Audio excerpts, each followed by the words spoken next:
Hello folks, and welcome to the Ocean State Cuisine. This is actually the very first video that I'm making for this brand new channel that I just made for YouTube when it comes to my cooking.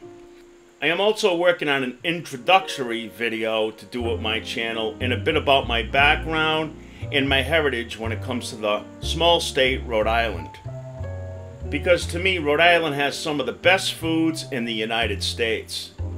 Now, I've been cooking professionally and also as a hobby ever since the age 7. But I didn't do it professionally until about almost the age of 40 for a franchise that's very well known in the state of Rhode Island.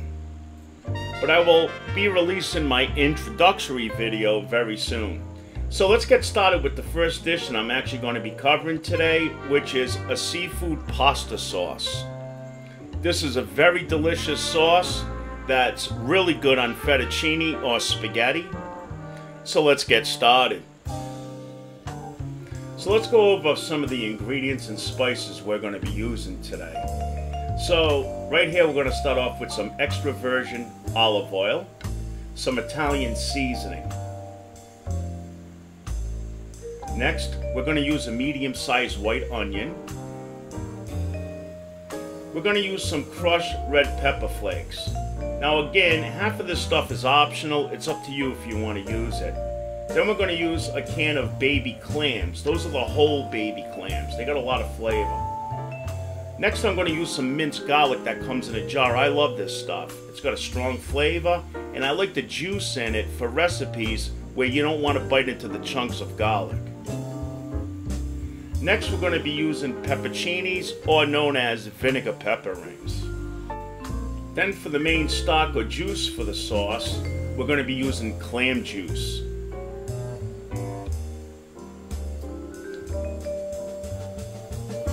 And for the amount that I'm making, I use 3 bottles. Next, we're going to use some white wine. A good white wine for a lot of these seafood dishes, which I do not have right now, is white Zinfandel, but this wine does just fine. Then we're going to be using some black olives. But I ended up throwing away these black olives. They kind of tasted old.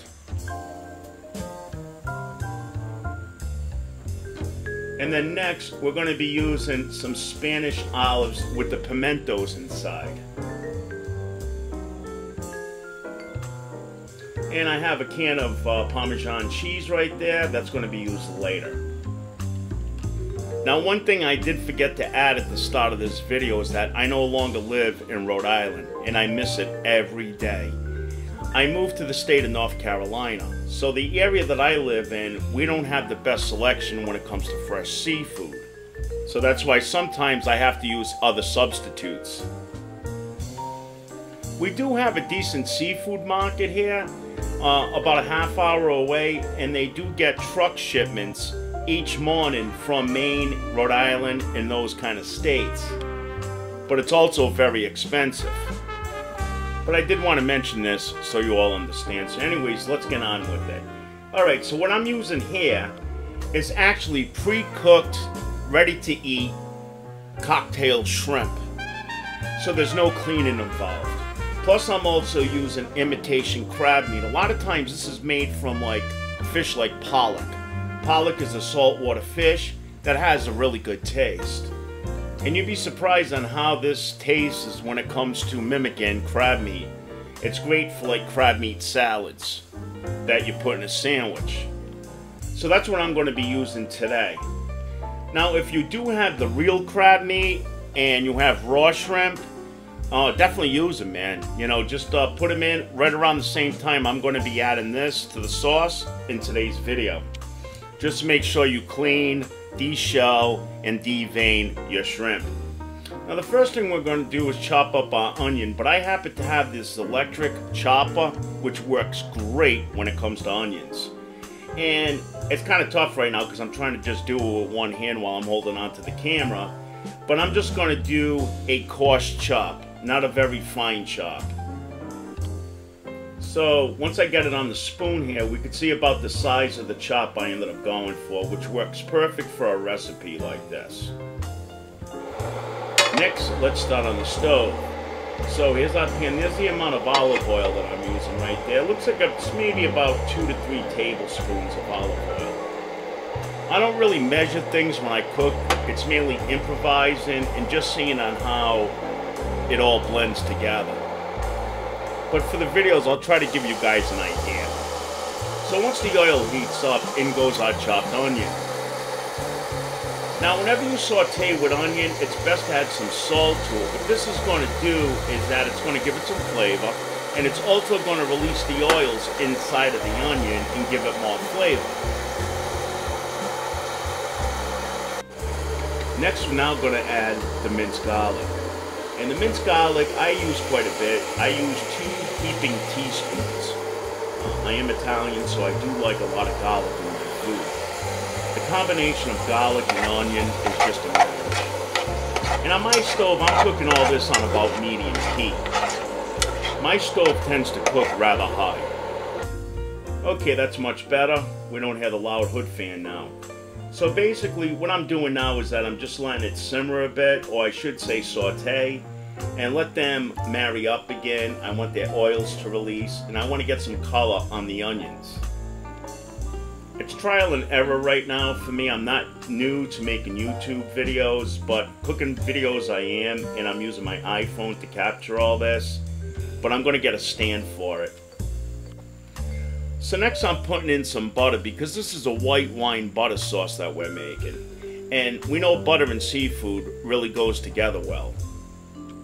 Now there is playing with the heat when you're making sauces like this, because whenever you add something new to the sauce, it's going to cool it back down. So you can either just keep it on one temperature and you'll have to wait a while for it to come back up to its simmer, or you could just raise the temperature a bit. And then we want to make sure that we're stirring every now and then. Now I'm going to be getting ready to turn the heat up a bit, maybe to about 7 on my range.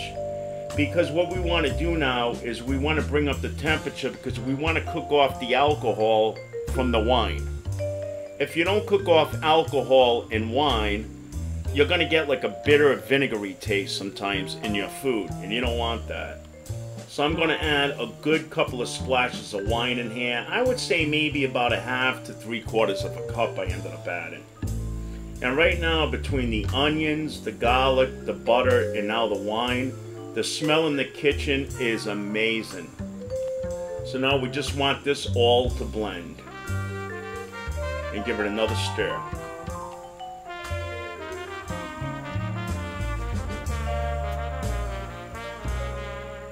Now is a good time to add some fresh ground black pepper.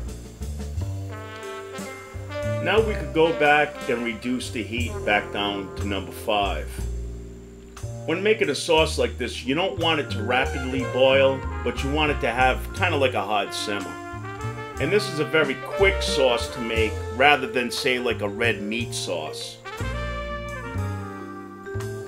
Now we start adding the main bulk of this sauce, which is the clam juice.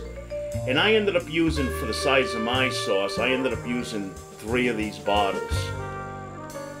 Clam juice is used in most pasta seafood sauces because it's very easy to find. Almost every market has it in every state, and it has a wonderful flavor.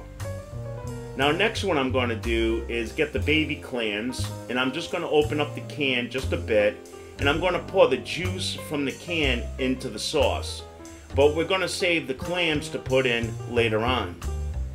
Clam juices in this day and age, the way that they're processed, are usually pretty clean and free of shells. But you could use a tea strainer if you're concerned about that. Now after adding all the cold juices, we need to raise the heat again. So if you notice, I'm playing between number 7 and number 5 on my range. Next, I'm going to add the Italian seasoning, and I add a pretty good amount. Because clam juice does have a nice taste to it, but it is rather mild. And the seafood that we're using today isn't really packed with tons of flavor. If you use actual crab meat and raw, fresh shrimp, it's going to have more flavor. And then once it starts to simmer nicely again, we're going to lower it back down to about number 5. Next, I'm going to add some crushed red pepper flakes. Now this is optional. If you don't like using this, you don't have to. But to me, it gives it a little bit of a zing and it adds some flavor. Now I'm going to give it a nice stir, and then I'm just going to remove it on a cold burner for about 1 to 2 seconds, just so that it kind of simmers down a bit. And now we're just going to lower the heat just a tad bit. We're going to put it back on the hot burner, and we're going to just let it come up naturally. I'm just going to let the sauce simmer a little bit, but not too long. And then we're going to start adding all of our stock, or I should say our seafood. Now these shrimp, like I said, they're already pre-cooked. They're mainly for cocktail shrimp. They're frozen solid, so that's the reason why I'm cutting off the tails, because the tails are the only part of these shrimp that still have the shell on them.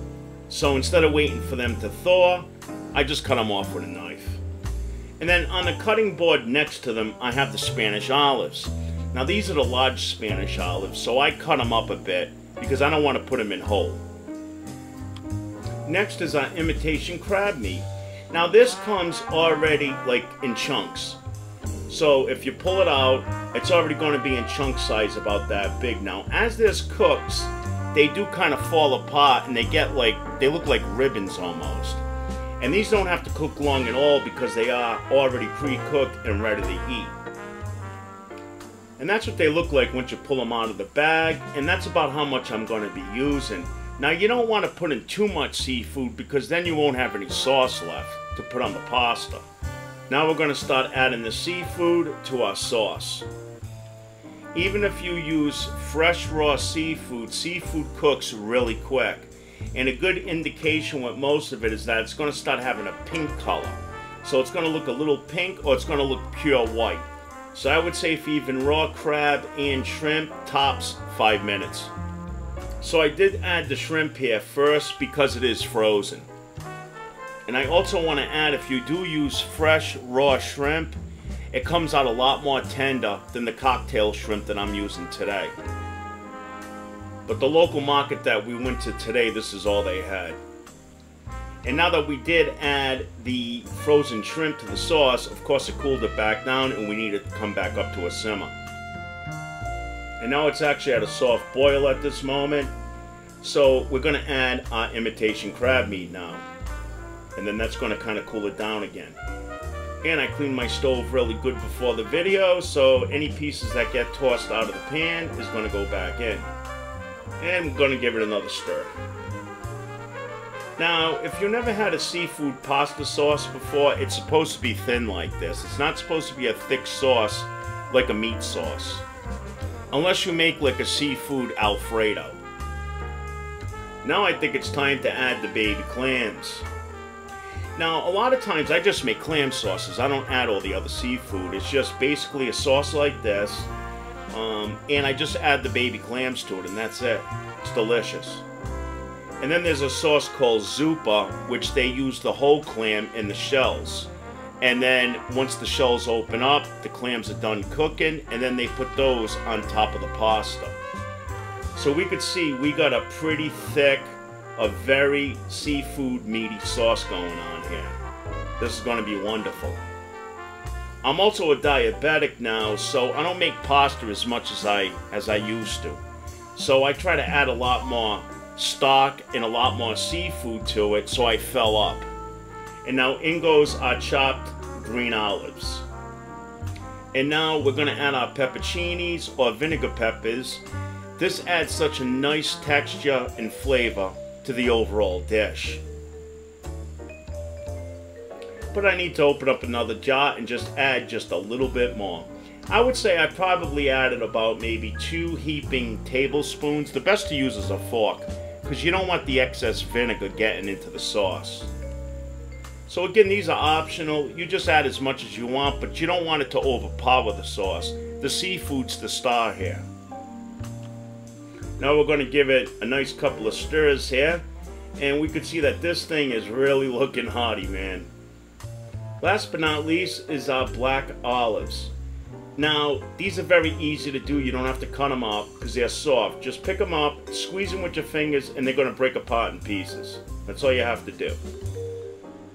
You could also buy both of these olives already pre-sliced in jars in your local supermarket. And again, I just use this as an accent in the sauce, and it adds some nice color. And it really goes well in a white wine butter sauce. Now, usually when I make a red sauce, I don't add any of these vegetables or pepperoncinis or anything like that to my red sauces.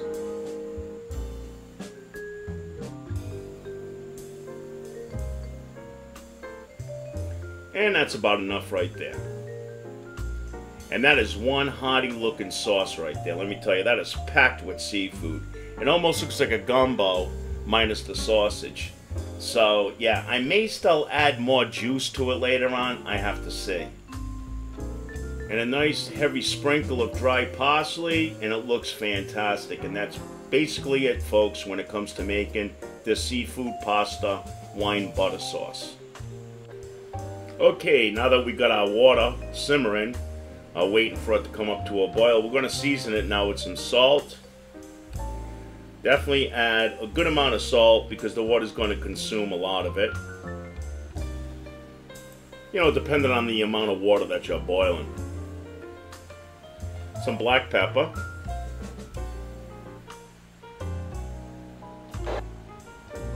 And now we got a pretty rapid boil. You want to cook noodles, any kind of noodles, spaghetti, fettuccine, in a rapid boiling pot of water.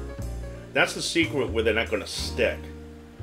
So we're just going to drop in our pasta like this, and I break my pastas in half. Just makes it easier to eat. And you want to use a pasta fork or spoon like this. And you want to vigorously stir it around. And that's going to help it not stick at the start of the cooking process. Now, something else I want to add too is never add oil to your boiling water when you're cooking pasta, because what that does is, I know some people do it because they think it's going to make the pasta not stick. But you don't need it if you're doing the process I'm doing here on very high heat and you're stirring it with that spoon at the start of cooking it. Now, because what that does is that it puts a film on the pasta and it repels the sauce where the sauce doesn't. Now, once the noodles start to look limp like that, that's a good indication that it's almost done cooking, but always test it first. Now we're going to drain, and we could see that the noodles are not sticking together at all. Depending on how you like it, anywhere from 7 to 10 minutes. But again, taste it to actually see if it's how you like it. Now, you don't have to do this, but I'm rinsing mine right now. It just gets rid of the excess starch because I am on a carbohydrate reduced diet, so that kind of helps me. But normally you don't have to do that. Now what I'm going to do is, with the burner off, I'm going to add it to the hot pan again. And I'm just going to stir it around a bit, and that's going to make the excess moisture that I just used rinsing off the pasta, it's going to make it where the pasta dries out a bit again, and it's going to warm it back up. The drier your pasta, the better, because it's going to make your sauces stick to it better. Now we're going to start adding our sauce to the pasta. And if I was smart, I should have put it on the counter where they're right side by side to each other instead of reaching across the stove. But you get the idea. So I'm just going to start adding the stock, the seafood, to my pasta now. And I'm trying to do this in a way where we get a good balance between the amount of seafood and the amount of sauce.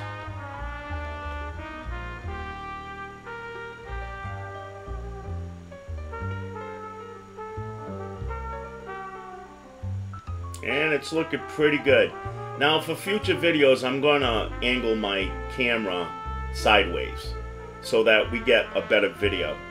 And there's the finished product, folks. Now some claim that you should never add Parmesan or grated cheese to your pasta dishes when it comes to seafood or any kind of seafood dish, that's malarkey. Because I could not eat this if I didn't add Parmesan cheese. It just really makes it a complete dish. It is delicious. And all the top restaurants back home in Rhode Island all serve Parmesan cheese on the side of their seafood pasta dishes. And that's about it, folks. Now on the side of the dish, I have some cocktail shrimp. That's what's going around the side of the dish. You can use whatever you want when it comes to that. So, I hope that this video helped. Feel free to sub up for more future videos. And thanks again for watching the Ocean State Cuisine. Until then, comment below. We'd love to hear from you. Take care. Bye-bye.